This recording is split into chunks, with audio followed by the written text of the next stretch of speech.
खुलुमनाय थाबाय दिनै 47 माजबाद विधानसभा समष्टिनि बिजाथि इउपिपिएलनि रबीन्द्र बसुमतारी जा उदालगुरि जिल्ला साब डिभिजननि आफादगिरि गोबां सम बिथाङा इउपिपिएलखौ दैदेनबोदोंमोन आरो बिथांनि नाजानायावनो दिनै जोङो उदालगुरि साब डिभिजनाव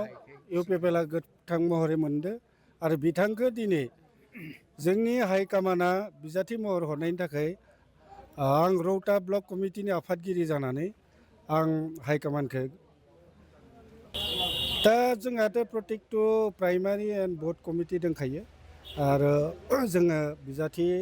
घोषणा खालामनायखौल'सो नेबाय थादोंमोन जिहेतु जों दिनै मोननो हाबाय आरो जों बिथांखौ जिखि होनायनि जिखिनि कौशल जों बे कौशलखौ खालामगोन आरो बे बाराव माजबाताव जे इउपिपिएलनि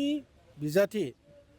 मानगोनां रबीन्द्र बसुमतारी जों बिथांखौ जय जुक्त खालामहोथारगोन। बिथाङा सासे समाज सेवक आरो बयजोंबो मिलिनो हायो आरो बिथाङा गोबां सम बिर'धि पार्टियाव थाबोनाय हिसाबै रायजोफोरा निस्सय बिथांखौ बोजबना लागोन। आं माजबात बाखि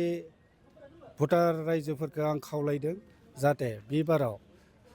माजबातनिफ्राय इउपिपिएलनि बिजाथि मानगोनां रबीन्द्र बसुमतारीखौ बयबो ट्रेक्टरनि सावगारियाव भट होनानै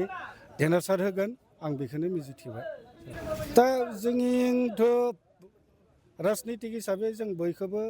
सक्तिशाली होनना सानना लायो। बेनि उनाव जोङो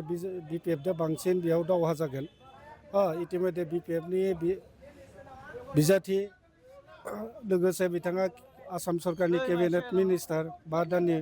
निस्सय बिथाङाबो सासे सक्तिशाली जों बिथांनि एगेन्स्टआव दिनै दावहा नांगोन आरो आं बेखौनो सानदों जे जोंनि हेंथा होगोना बिपिएफ दोलोआनो